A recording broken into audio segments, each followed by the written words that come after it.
Pada kesempatan hari ini, izinkan saya berbagi bersama Bapak dan Ibu sekalian, di mana hari ini saya akan menyampaikan apa yang saya peroleh dari pendidikan calon guru penggerak.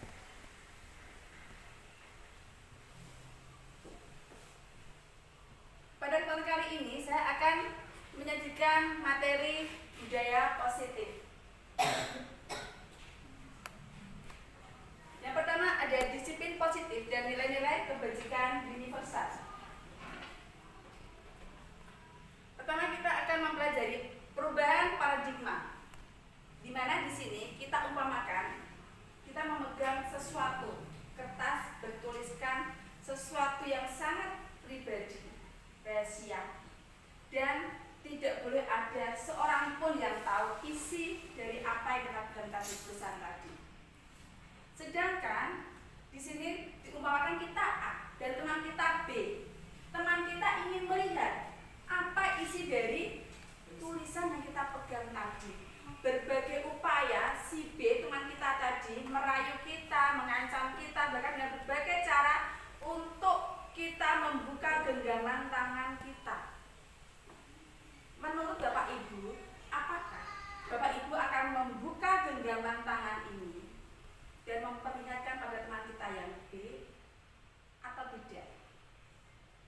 Tidak, Ibu tidak. Kenapa tidak? Sifatnya rahasia. Iya, privasi.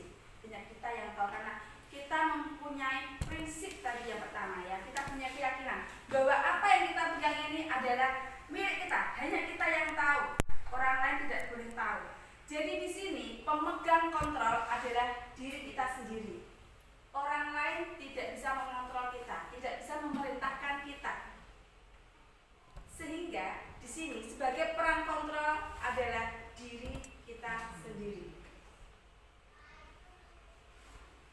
Perubahan paradigma teori kontrol. Yang pertama adalah ilusi bahwa orang dewasa memiliki hak untuk memaksa. Mungkin sebagian besar beranggapan bahwa orang dewasa itu berhak memaksa kehendaknya kepada yang lebih kecil, berhak memerintah kepada yang lebih kecil. Yang kedua, ilusi guru mengontrol murid. Ini yang salah dan sebagian besar diterapkan di sekolah-sekolah. Biasanya guru memang bertindak sebagai pengontrol murid. Apapun kegiatan murid itu selalu diatur oleh guru. Yang berikutnya adalah ilusi bahwa semua penguatan positif, efektif, dan bermanfaat dapat mengontrol siswa. Semisal, kita mengontrol siswa dengan penguatan seperti ini. Hayo, kamu tidak boleh seperti itu tidak bagus. Hanya seperti itu saja, itu tidak efektif, tidak bisa mengontrol siswa. Berikutnya adalah ilusi bahwa kritik dan membuat orang merasa bersalah dapat mengontrol siswa. Ini yang biasanya kita lakukan terhadap siswa-siswa kita. Kita sering mengkritik perilaku dan sikap siswa. Padahal apa yang kita lakukan itu tidak bisa mengontrol siswa. Ini adalah paradigma teori kontrol. Nah, di sini ada stimulus kontrol dan teori kontrol. Perbedaannya yang stimulus respon. Kita mencoba mengubah orang agar berpandangan sama dengan kita. Sedangkan teori kontrol, kita berusaha memahami pandangan orang lain tentang dunia, bukan karena kemauan kita. Yang stimulus respon, perilaku buruk dilihat sebagai suatu kesalahan. Sedangkan yang teori kontrol, semua perilaku pasti memiliki tujuan. Di stimulus respon, orang lain bisa mengontrol saya. Sedangkan di teori kontrol, hanya Anda yang bisa mengontrol diri Anda. Di stimulus respon, ada saya bisa mengontrol orang lain, tetapi di teori kontrol, Anda tidak bisa mengontrol orang lain. Yang stimulus respon, pemaksaan ada pada suatu bujukan, tapi gagal. Tetapi di teori kontrol, kolaborasi dan konsensus menciptakan pilihan-pilihan baru. Yang terakhir, stimulus respon, model berpikir menang atau kalah. Tetapi di teori kontrol, model berpikir menang dan menang. Ini ada diagram yang akan kita pelajari nanti. Nah, apa toh makna disiplin? Disiplin di sini berasal dari bahasa Latin yaitu disiplina yang artinya belajar.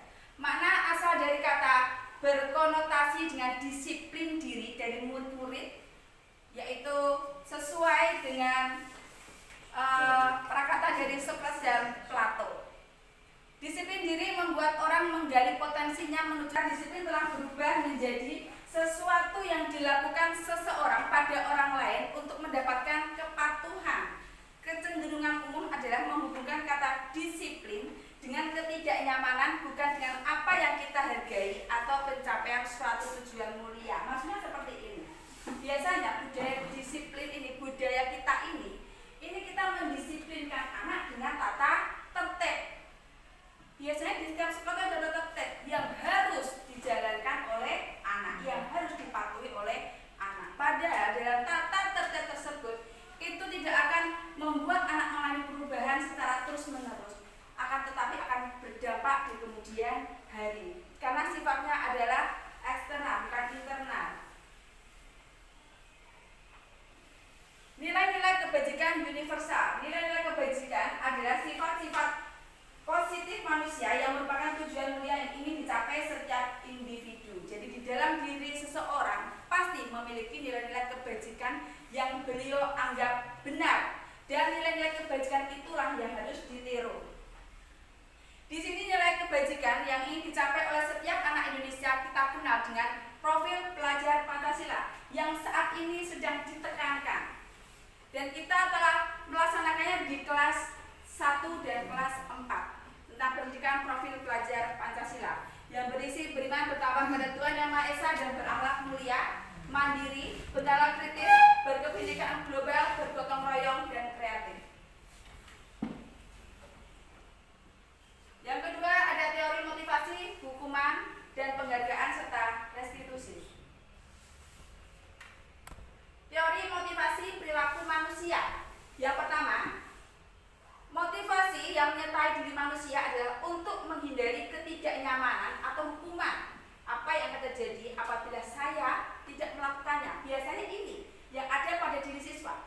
Siswa berusaha mematuhi tata tertib karena dia takut jika dia tidak melaksanakannya dia akan mendapatkan hukuman. Ini yang membuat siswa itu tidak nyaman. Dan ini merupakan motivasi eksternal dari luar. Jadi sifatnya ini bukan karena dari dalam diri murid sendiri, tapi karena paksaan tadi, karena akhirnya dia terikat dengan tata tertib tadi. Yang kedua, untuk mendapatkan imbalan dari orang lain atau institut, apa yang akan saya dapatkan apabila saya melakukannya? Semisal, guru mengiming-imingi sebuah reward, hadiah. Siapa yang bisa menjawab pertanyaan ini? Guru kasih hadiah, maka semua anak itu akan berusaha untuk menjawab pertanyaan dari guru dengan motivasi mendapatkan hadiah. Tetapi sewaktu-waktu ibu guru tidak memberikan hadiah, maka anak-anak tidak akan ada yang menjawab karena ketergantungan tadi, mendapatkan imbalan tadi. Jadi sifatnya eksternal karena ada faktor jika. Yang ketiga adalah untuk menghargai diri sendiri. Saya akan menjadi orang yang seperti apa bila saya melakukannya? Ini yang tepat, yaitu motivasi internal karena adanya tujuan disiplin positif yang ada pada dirinya sendiri. Jadi sebagai kontrol ada dirinya sendiri. Dia tidak dikontrol oleh siapapun, hanya dirinya sendiri yang mengontrol. Jadi seperti ini. Misalkan ada aturan tata tertib.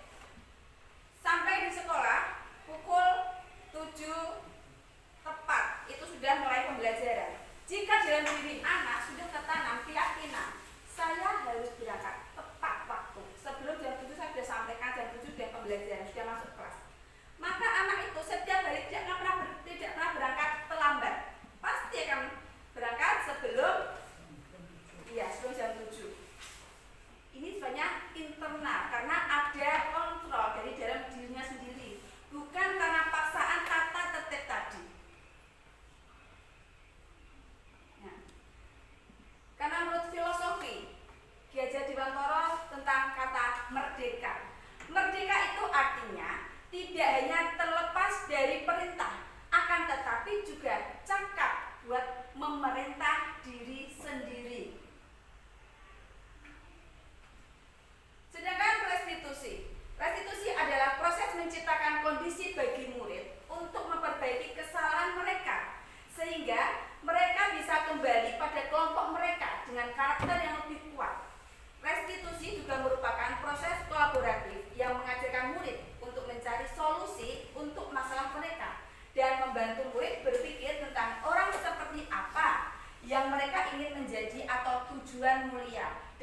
mana mereka harus memperlakukan orang lain. Teori dari Gosen 2004 diambil dari karya Gosen, buku tulis dan ditulis oleh Gosen. Ciri-ciri restitusi. Yang pertama, bukan untuk menebus kesalahan, namun untuk belajar dari kesalahan. Semisal anak melakukan kesalahan, di sini guru pasti akan memanggil anak tersebut. Tetapi di sini, di dalam restitusi, guru tidak bertindak sebagai kontrol. Kamu telah melanggar peraturan, maka kamu saya hukum untuk mengitari lapangan yang 7 kali. Tidak seperti itu. Tetapi di sini untuk restitusi, sebagai yang memecahkan masalah adalah murid. Guru hanya sebagai pengantar, penunjuk saja. Kamu apa kamu hari ini? Ya Bu, saya sudah terlambat tadi, misalkan seperti itu. Kemudian apa yang akan kamu perbaiki atas masa kamu buat? Jadi yang menentukan pemecahan masalah di sini adalah siswa sendiri, si murid, bukan guru. Bukan guru yang menentukan atau memberikan hukuman atau sanksi, bukan. Tetapi murid, di sini murid bertindak sebagai kontrol. Yang kedua, memperbaiki hubungan.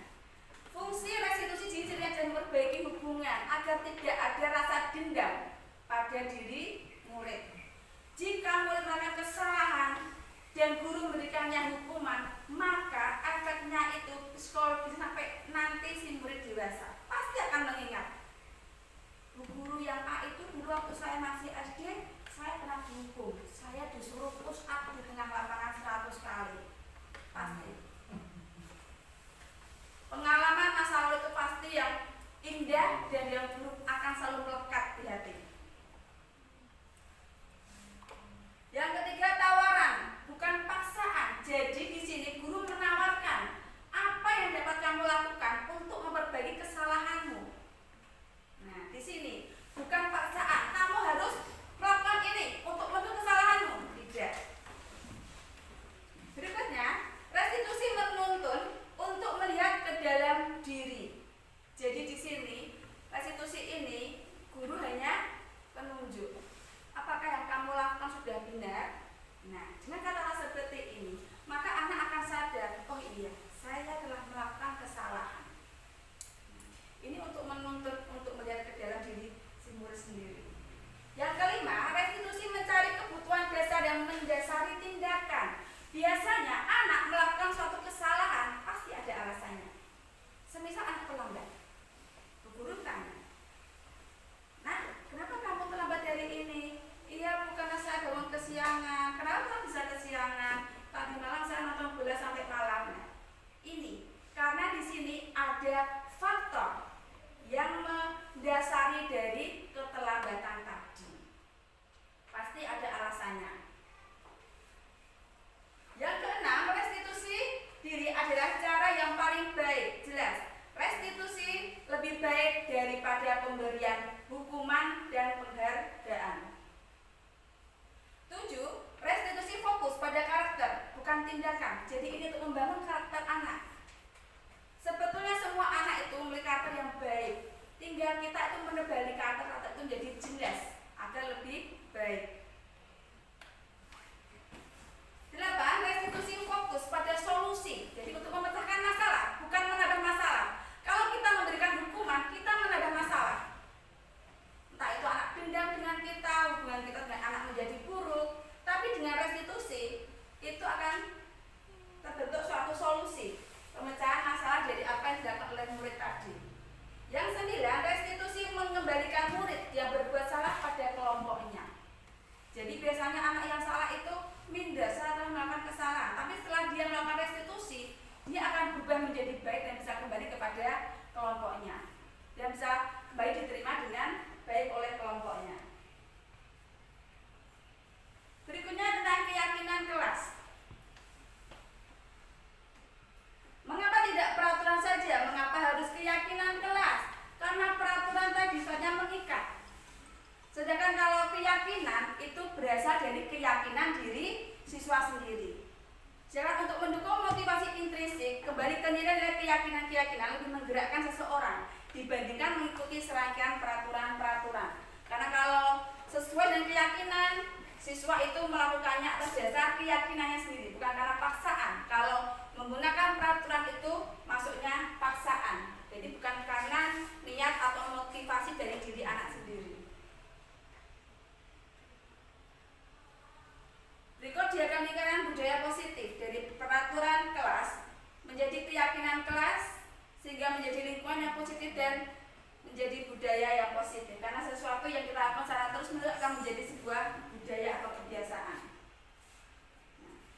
Yang mana yang merupakan keyakinan kelas? Yang mana? Di antara option-option ini yang merupakan keyakinan kelas yang dari diri siswa sendiri, kira-kira yang mana?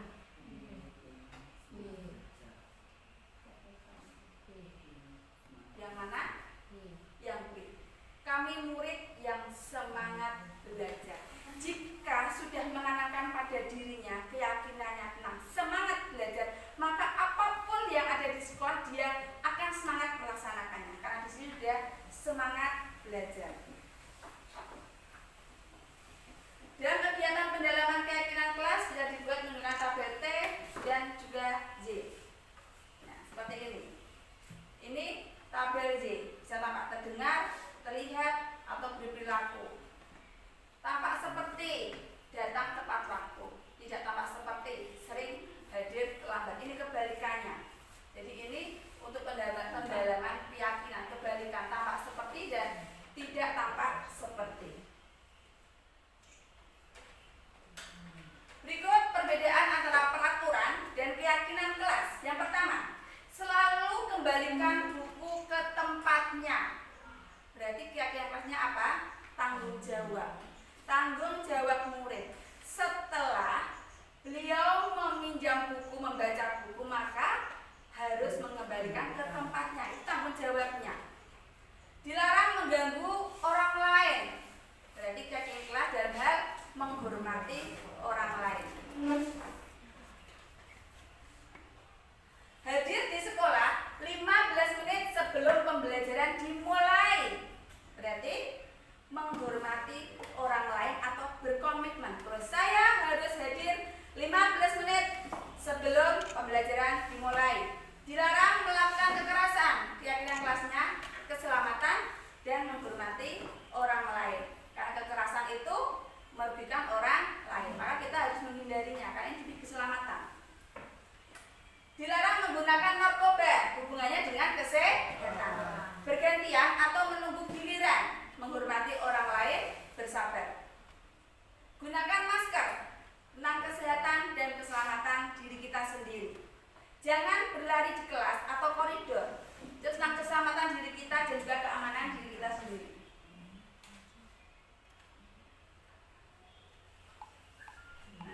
Dihukum oleh penghargaan. Jadi, apabila kita memberikan penghargaan, kita itu tidak memberikan suatu hadiah yang istimewa buat anak. Tetapi di sini, justru kita menghukum anak. Anak dihukum oleh penghargaan tadi. Penghargaan jangka panjang dan pendek. Jangka panjang, seterusnya dia naik ke jenjang kelas berikutnya. Kalau gurunya berbeda dengan kelas sebelumnya yang sering memberikan hadiah, dia motivasinya hilang. Motivasi untuk belajar hilang. Sedangkan penghargaan menghukum. Jelas penghargaan itu menghukum anak. Anak itu hanya termotivasi jika ada penghargaan saja. Jika tidak, maka dia tidak akan termotivasi. Penghargaan mengurangi ketepatan. Jelas tidak tepat di sini. Maka tujuan pembelajaran tidak akan tercapai hanya dengan memberikan penghargaan. Penghargaan tidak efektif. Penghargaan merusak hubungan. Jelas. Suatu waktu jika guru tidak bisa memberikan hadiah, maka anak akan menyepelekan guru tersebut. Gak enak belajar ibu itu sekarang gak ada hadiahnya lagi. Seperti itu. Itu memperburuk hubungan. Penghargaan menurunkan kualitas. Jelas. Kualitas pendidikan akan menurun akibat karena adanya penghargaan. Penghargaan mematikan kreativitas. Anak yang aktif dan kreatif hanya anak yang bisa dan berburu-buru mendapatkan hadiah. Sedangkan anak tidak bisa, dia seperti ini. Nggak usah, paling juga aku nggak bisa. Yang bisa pasti si A terus. Yang dapat hadiah pasti si A. Aku nggak usah.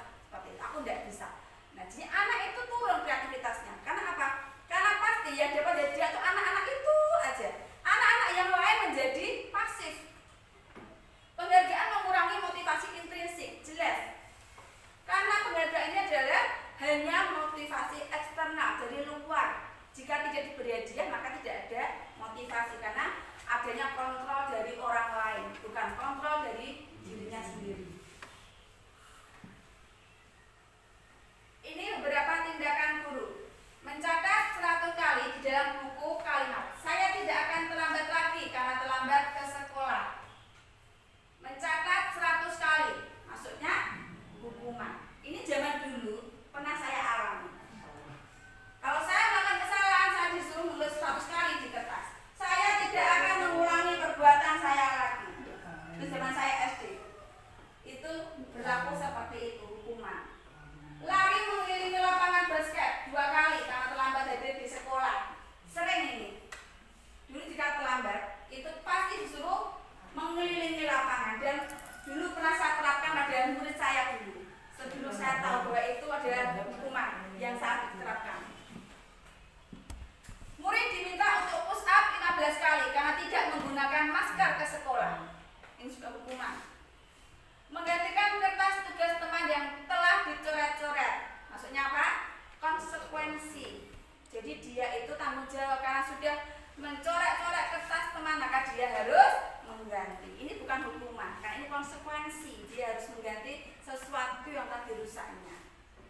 Membersihkan tumpahan air di meja tulis karena tersenggol pada saat belajar. Ini juga konsekuensi. Murid disuruh untuk mengenakan sepatu seharian di sekolah. Ini maksudnya tidak mengenakan sepatu seharian di sekolah karena tidak mengenakan sepatu hitam. Ini hukuman. Lari mengelilingi lapangan basket 2 kali karena terlambat 10 menit untuk pelajaran PJOK. Di sini bukan hukuman, tapi konsekuensi. Tapi di sini karena di sini ada kata-kata untuk pelajaran PJOK, maka di sini ada konsekuensi. Sudah ada kesepakatan antara guru olahraga dengan murid. Jika terlambat maka harus mengelilingi lapangan sebanyak 2 kali.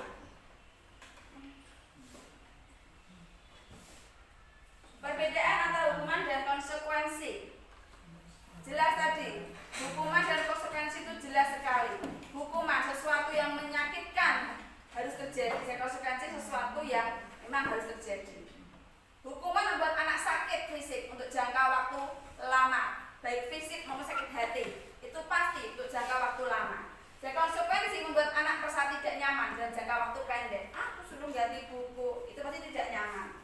Nah, itu jangkanya pendek. Anak membenci kedisiplinan. Anak menghargai disiplin. Kalau hukuman itu paksaan, kalau konsekuensi stimulus atau tanggapan. Hukuman mendorong anak menyakiti diri sendiri, dan konsekuensi mendorong anak agar mudah menyesuaikan diri.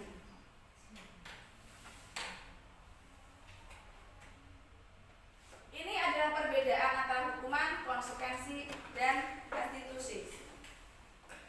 Kebutuhan dasar manusia dan dunia berkualitas. Berikut adalah kebutuhan dasar manusia.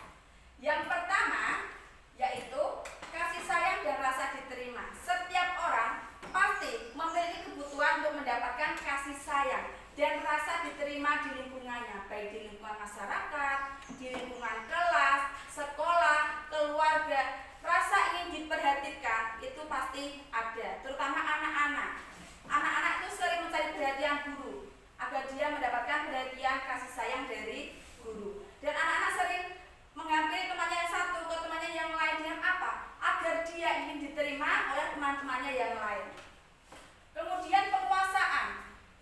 Penguasaan di sini anak ingin diakui bahwa dia mampu, dia bisa menciptakan sesuatu atau menghasilkan sesuatu. Biasanya anak itu nakal.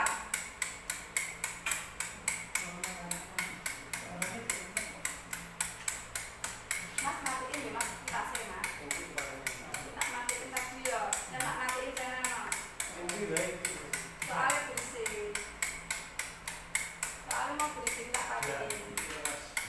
Hujan banget mbak.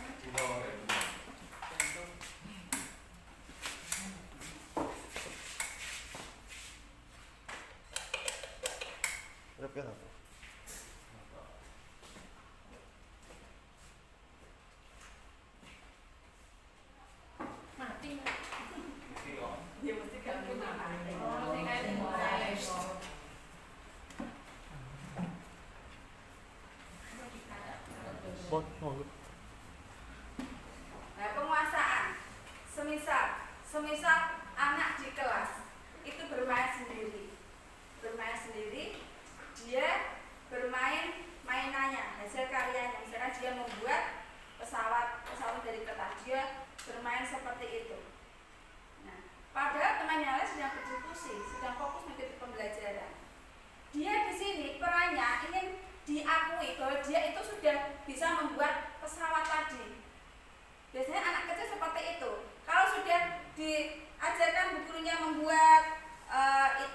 memahami, kemudian dia bisa, dia pasti buat terus seperti itu. Karena apa? Dia motivasinya ingin diakui bahwa dia tuh sudah bisa, dan ingin menunjukkan kepada teman-temannya dan gurunya bahwa dia sudah bisa. Padahal pelajaran sudah selesai dan sudah berganti pelajaran yang lain. Kesenangan, ini yang sering dilakukan oleh murid kita. Kesenangan, anak sering bermain di dalam kelas karena faktor kesenangan. Kemudian kebebasan, kadang kita sering lihat murid kita itu belajarnya itu sering, kadang ada yang di keluar sambil membawa bukunya keluar, kadang di dalam. Itu kebebasan, karena anak itu ingin sebuah pembelajaran yang merdeka belajar. Itu masuk ke dalam kebebasan. 5. Posisi kontrol. Di sini ada penghukum, membuat orang merasa bersalah, teman, pemantau, dan manajer. Semisal ada pernyataan seperti ini, saya kecewa sekali dengan kamu. Ini adalah kata-kata kita kepada murid kita yang melakukan kesalahan. Berarti kontrol di sini adalah membuat orang merasa bersalah. Kamu tidak pernah benar melakukannya. Jadi ini kata-kata kontrol kita sebagai penghukum. Ayolah, lakukan demi ibu atau bapak. Ini teman. Apakah kamu mau mendapatkan stiker bintang hari ini? Itu pemantau. Bagaimana kamu bisa menyelesaikan masalah ini? Manajer. Kamu selalu yang paling terakhir, penghukum. Apa perbedaannya di sini? Ada 5 kontrol. Yang pertama adalah penghukum. Ini biasa diterapkan oleh guru. Biasanya guru itu selalu menghukum muridnya yang melakukan kesalahan. Pasti. Tidak ada guru tidak menghukum muridnya. Dimanapun berada sekolah saat ini, itu karena belum mengetahui kontrol mana yang tepat diterapkan sebagai seorang pendidik. Biasanya guru itu bertindak sebagai penghukum. Salah sedikit aja dihukum, salah sedikit aja dihukum. Ini yang membuat anak itu akan menjadi tertekan dan dampaknya pada psikologisnya. Yang kedua adalah membuat orang merasa bersalah. Seperti ini, saya kecewa sekali dengan kamu. Jika saya dikatakan seperti itu, saya pasti akan merasakan penyesalan. Iya, saya bersalah, saya melakukan kesalahan. Nah, itu membuat orang merasa bersalah. Yang ketiga yaitu sebagai pemantau. Pemantau itu seperti ini. Kamu jangan melakukan kesalahan. Nanti kalau kamu melakukan kesalahan, nanti ibu guru yang ditegur ibu kepala sekolah. Dan nanti kalau kamu terus-menerus melakukan kesalahan, nanti kamu dipanggil. Nah, itu di sini sebagai pemantau, karena guru bertindak memantau kesalahan anak yang telah melanggar peraturan tadi. Seperti ini ada contoh lagi pemantau. Apakah kamu mau mendapatkan stiker bintang hari ini? Dipantau. Maka jika tidak ingin mendapatkannya, maka tidak usah mematuhi perintah guru. Jadi guru selalu memantau. Yang dapat stiker berarti mematuhi perintah guru. Yang berikutnya keempat, bertindak sebagai teman. Di sini antara guru dan teman dan murid itu seperti teman, akrab seperti teman. Kata-katanya juga santai. Santai di situ seperti itu. Ayolah, lakukan demi ibu, seperti itu. Nanti ibu gak ada solusinya biar kamu tidak dimarahi ibu kepala. Nah, itu seperti teman. Sedangkan yang kelima ini adalah manajer, di mana kontrol yang kelima ini bisa menjadi kontrol pemantau dan juga teman. Kontrol manajer ini yang kelima ini adalah kontrol yang terbaik, karena kita bisa memantau anak, juga bisa menjadi teman bagi anak. Nah, jadi yang patut kita lakukan di sini adalah sebagai peran kontrol sebagai manajer.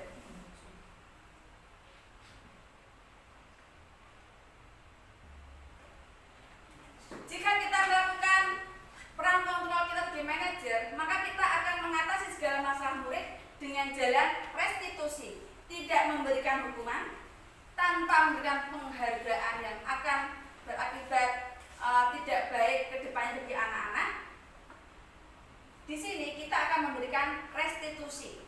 Restitusi itu diberikan jika anak melakukan sebuah kesalahan. Jika kesalahannya kecil, maka cukup kita melakukan restitusi biasa saja, hanya pendekatan dengan anak, dengan menerapkan diri kita sebagai kontrol manajer tadi.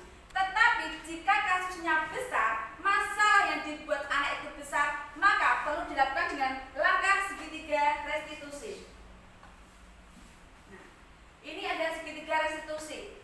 Di sini ada menstabilkan identitas, ada validasi kebutuhan, dan ada menanyakan keyakinan. Menstabilkan identitas untuk membuat anak yang merasa gagal karena berbuat salah menjadi positif terhadap dirinya sendiri. Di sini guru berkata, berbuat salah itu hal yang manusiawi. Tidak ada manusia yang sempurna. Bapak atau ibu juga buat salah. Kita pasti bisa menyelesaikan permasalahan ini. Bapak ibu tidak tertarik untuk mencari tahu siapa yang benar, siapa yang salah, tetapi tertarik untuk menyelesaikan masalah. Kalau kamu menyalahkan dirimu sendiri terus-menerus, apakah kamu bersikap baik pada dirimu sendiri? Nah, ini adalah kata-kata yang diucapkan guru di saat menjalankan segitiga restitusi pada tahap menstabilkan identitas.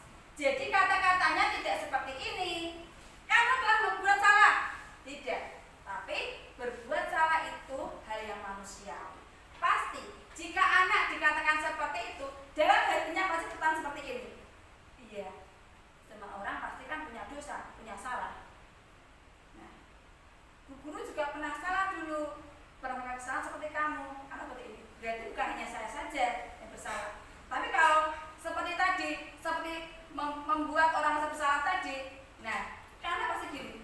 Berarti saya salah di sini, seperti itu. Kalau sini kan enggak, di sini sebagai penonton dan sebagai teman. Yang berikutnya adalah tentang validasi kebutuhan. Di sini guru menanyakan, kamu bisa saja akan melakukan hal yang lebih buruk, tetapi kamu tidak melakukannya kan? Semisal ada teman bertengkar dengan temannya, mereka hanya melontarkan kata-kata seperti itu, kalimat-kalimat yang tidak baik seperti itu. Kemudian keduanya dipanggil menjalin restitusi bersama guru BK. Di sini guru BK berhak mengatakan, kamu bisa saja melakukan hal yang buruk, tapi kamu tidak melakukannya. Bisa saja mereka itu bertengkar, jotos-jotosan, tidak hanya mengucap kata-kata tokoh tadi, tapi sampai main kekerasan. Tapi di sini tidak sampai ke situ. Jadi anak dalamnya seperti ini. Iya, untung saya tidak jotos-jotosan, untung saya tidak ada kekerasan, seperti itu. Kamu pasti punya alasan mengapa melakukannya. Tadi, karena adanya kebutuhan tadi, karena adanya motivasi tadi. Jadi di sini anak melakukan segala kesalahan pasti ada alasannya. Dan di sini guru harus menjadi pendengar yang baik bagi muridnya. Tidak boleh langsung memvonis anak, kamu salah. Tidak. Tapi di sini guru harus mendengarkan anak dulu. Seperti apa? Apa alasannya? Berikutnya yang ketiga yaitu menanyakan keyakinan. Anak melihat kesalahannya dihubungkan dengan norma sosial dan nilai-nilai yang mendasari manusia berinteraksi dengan orang lain. Nah, di sini guru berkata, apa nilai yang kita percaya di kelas atau sekolah kita? Nilai-nilai universal apa yang telah kita sepakati? Di setiap kelas kita sudah menerapkan keyakinan kelas, pasti. Seperti hanya di kelas saya sudah membuat keyakinan kelas. Caranya seperti apa? Semua anak murid saya sejumlah 22 siswa, saya beri post-it. Saya suruh menuliskan tentang keyakinan yang benar untuk menciptakan impiannya. Pasti saya punya impian di dalam kelas seperti apa? Yaitu mewujudkan sebuah kelas impian tadi. Untuk mewujudkan kelas impian, pasti anak-anak harus berusaha melakukan sesuatu yang membuat cita-cita tadi terwujud. Jadi setiap anak memberikan satu. di kertas post-it tadi. Kemudian menempelkannya di papan tulis. Semua menempelkan di sana berbagai macam tulisan banyak. Jadi keyakinan kelas tadi bukan saya yang membuat, tapi anak-anak yang menentukan sesuai dengan keyakinannya. Mana toh perilaku yang tepat diterapkan di dalam kelas. Ada yang tidak membuang sampah di dalam kelas, ada yang tidak berbicara di dalam kelas, ada yang tidak bermain di dalam kelas, banyak sekali. Nah, itu adalah keyakinan mereka masing-masing. Jadi keyakinan kelas itu dibuat oleh seluruh anggota kelas, bukan dibuat oleh guru. Kalau dibuat oleh guru, masuknya adalah peraturan. Bu mau tanya, Ya, Bu. contoh membuat keyakinan kedisiplinan dalam kelas itu bagaimana? Berkeyakinan kelas. Ya. Oh iya. Ini saya ada contohnya, bisa dilihat. Sebentar. Saya tunjukkan contoh keyakinan kelas yang sudah saya terapkan di kelas.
yang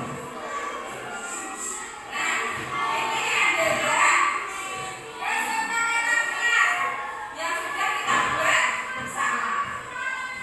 Ada yang ingin ditambahkan? Dari kesepakatan kelas ini ada yang ditambahkan?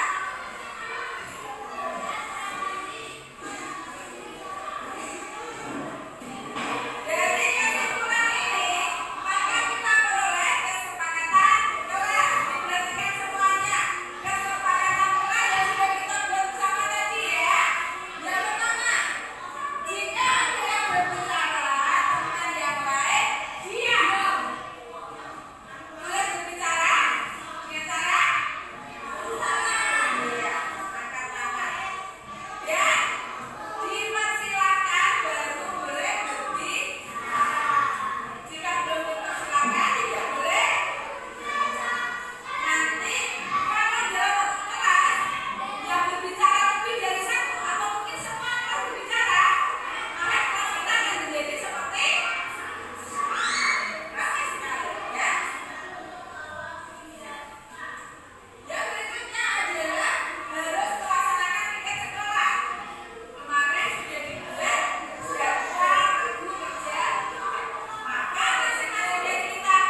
Dan saya akan tertib dan melakukan kesalahan kelas dan ini terwujudnya cita-cita saya.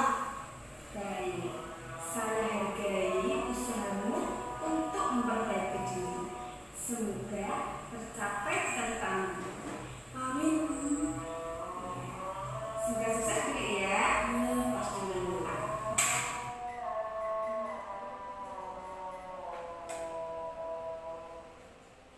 Nah, ini tadi contoh dari penerapan segitiga restitusi di kelas. Semoga Bapak Ibu juga bisa menerapkannya di kelas masing-masing. Karena saat ini banyak sekali Bapak Ibu yang salah menerapkan hukuman dan pemberian hadiah kepada murid. Padahal ini merupakan motivasi eksternal, di mana jika tidak ada pemberian hadiah, maka anak-anak tidak ada termotivasi untuk belajar, untuk maju. Sedangkan hukuman, jika kita terus memberikan mereka hukuman, maka apa yang terjadi? Mereka akan merasa tertekan, takut dengan kita, akan merasa dendam dengan kita, bahkan mungkin kebenciannya akan sepanjang masa. Jadi itu tidak baik bagi anak. Yang terbaik adalah dengan melakukan restitusi. Restitusi dilakukan itu ada dua. Yang pertama, jika kesalahannya itu ringan, cukup kita lakukan restitusi biasa saja. Tetapi jika kesalahannya itu berat, kita bisa melakukannya dengan segitiga restitusi. Demikian contoh dari penerapan segitiga restitusi di kelas.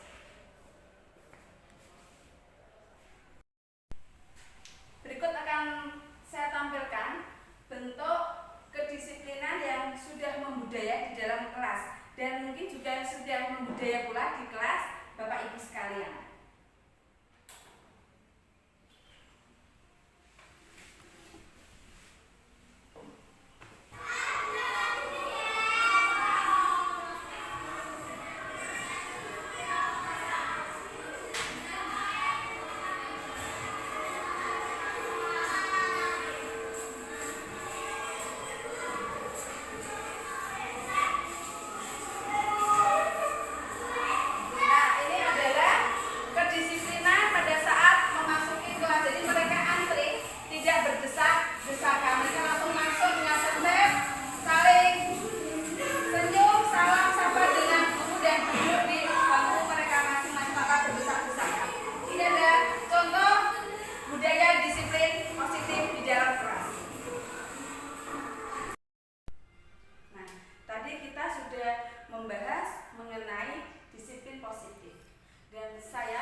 motivasi intrinsik di dalam diri murid sehingga terbentuk budaya positif tadi, berbentuk disiplin positif tadi ya.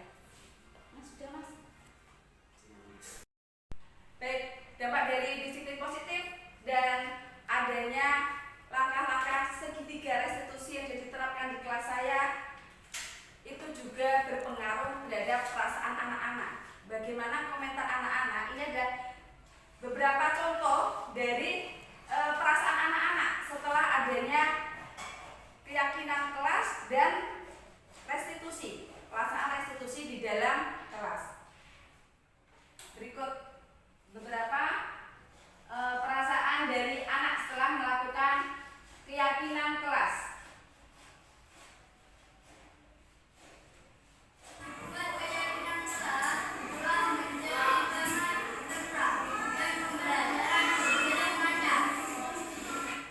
Nah, itu tadi salah satu contoh. Ada lagi ini perasaan mereka setelah adanya keyakinan kelas.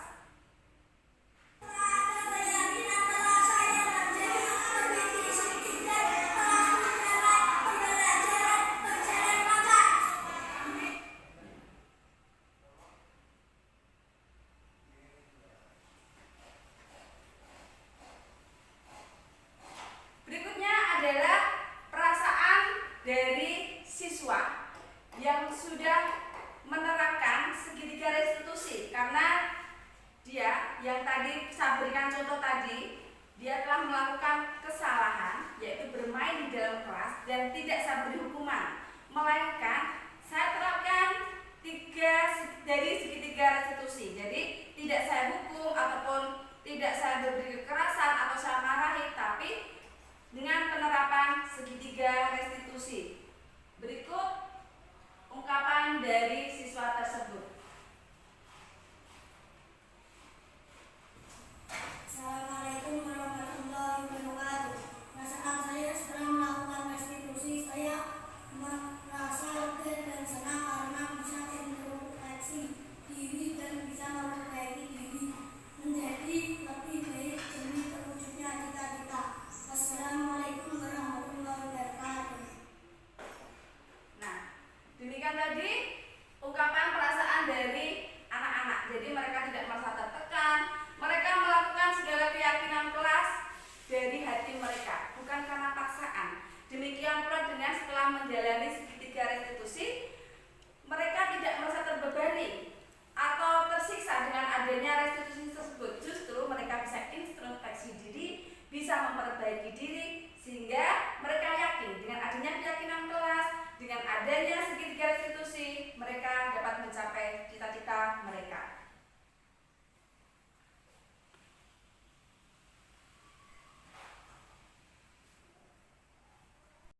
Nah, demikian yang dapat saya bagikan pada hari ini. Semoga bermanfaat bagi Bapak Ibu sekalian.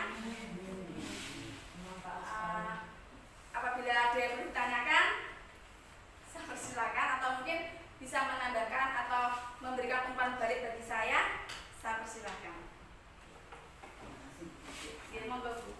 Sangat luar biasa dan yang jelas kita semuanya tahu di pendidikan ini, sekolah ini, antara apa yang teori-teori yang ada, apalagi yang sekarang banyak yang paparkan tadi, yang ingin saya tanyakan mengenai ribet mengenai suatu penghargaan. Dari sinilah yang paling tepat itu memberikan sesuatu yang tetap bisa dikatakan dilebihkan. Kita memberikan applause, kita memberikan suatu penghargaan yang artinya biar termotivasi, dengan maksud dan tujuan seperti itu, bukan yang negatif. Nah ini mohon bisa dipilah-pilah ataupun ribet itu baik, tapi harus yang seperti ini.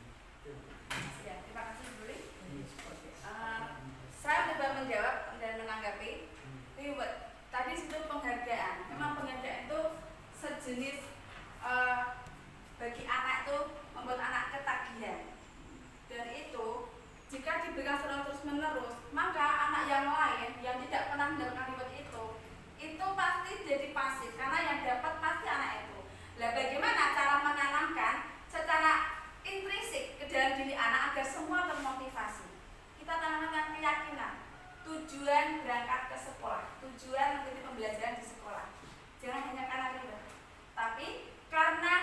keyakinan kita, tujuan awal kita berangkat ke sekolah. Jadi dari diri anak itu tertanam. Saya berangkat ke sekolah, saya punya keyakinan saya harus bisa memahami pelajaran materi pada hari ini. Pasti semua anak termotivasi. Dan untuk pemberian reward, aplaus itu tidak kita berikan hanya yang maju saja, tetapi kita berikan pada semua kelas, semua anggota kelas. Kita tepuk tangan untuk kita semuanya seperti itu. Nah, berarti seperti itu maka semua anak akan bahagia. Ya. Bukan hanya yang maju saja, tetapi semuanya. Ya, kita semuanya hebat. Kita telah menyelesaikan pelajaran pada hari ini. Tepuk tangan untuk kita semua. Nah, itu hebat. Pasti anak-anak juga akan tertanam keyakinan intrinsik, motivasi intrinsik pada dirinya sendiri. Mungkin seperti itu. Demikian yang dapat saya sampaikan. Mohon maaf apabila ada salah kata ataupun salah dalam menyajikan materi. Sekali lagi kita sama-sama belajar dan saling berbagi. Hari ini saya berbagi, esok hari Bapak dan Ibu janjian berbagi. Terima kasih. Wassalamualaikum warahmatullahi wabarakatuh. Waalaikumsalam warahmatullahi wabarakatuh. Terima kasih nanti apa yang telah disampaikan betul-betul yang semula kita tidak tahu, yang semula hanya stuck sampai di situ dengan adanya teori-teori dari Bu Titi, ilmu yang diberikan tadi kita semakin tambah wawasan dan yang jelas kita mencoba siswa-siswi kita rangkul seperti teman kita sendiri, tapi ingat apapun itu kalau sampai sudah mengkhawatirkan sedikit banyak kita juga bagaimana cara supaya supaya bisa menanganinya bersama dengan cara tadi supaya anak ditangani tidak sakit hati tetapi ada solusi yang lebih baik gitu. Dan ini sekaligus saya paparkan sekaligus tadi ada kaitannya dengan memilih sendiri ya baik itu yang penting dari intrinsik kita sendiri ya ini tadi baru saja sekalian sekalian ibu bapak khususnya mari kita jadi manajer diri kita sendiri jadi kita manage diri kita sendiri seperti yang dikatakan tadi anak-anak juga seperti itu apalagi kita sebagai seorang guru itu mari kita memperhatikan memanage diri kita sendiri dalam hari ini saja tadi mohon dengan sangatlah dihormat mungkin karena di dalam KOSP di dalam pemaparan tadi itu dirinya sendiri mohon ketertiban peraturan yang ada kita harus seperti apa jadi sebagai seorang guru adalah suri teladan dari berpakaian dari berbicara dari peraturan-peraturan yang harus kita terapkan untuk itu mohon koreksi diri kita sendiri kalau berangkat dari ujung kaki sampai ujung rambut jangan sampai kita tidak sesuai dengan ketidaksopanan artinya tidak tepat apabila itu kita lakukan contohnya yang kecil misalnya pakai sandal berangkat kita pakai sandal sementara kita tidak boleh anak memakai sandal gitu nah itu dari yang kecil nah itu dimanage nah misalnya ini jadi Senin harusnya kita memakai abu-abu abu-abu dia agak gelap-gelap kalau kerudungnya kalau tidak punya abu-abu ya agak gelap gitu jadi mohon maaf seperti kayak gitu jadi ini sekaligus kita pakai sandal tidak apa-apa misalnya anak-anak sudah ada kita wudhu sekaligus sampai pas saatnya kita pulang jam itu jadi terima kasih sekali lagi ini membuka wawasan kita bagaimana kita bersikap bagaimana terhadap anak bagaimana memanage diri kita sendiri dan tidak akan menyalahkan kamu salah enggak kita salahkan diri sendiri oh iya ya saya tergesa-gesa sampai lupa ada pakai sepatu oh iya ya ini kan pas Senin ini harusnya abu-abu nah, gitu kan jadi tidak akan menyalahkannya sekian terima kasih Assalamualaikum warahmatullahi wabarakatuh Waalaikumsalam warahmatullahi Terima kasih semuanya Bapak Ibu. sama-sama Bu Yanti. Ya. Iki mau malah sandala cepet ngene iki. Jangan menyalahkan orang lain. Orang Tangan kanan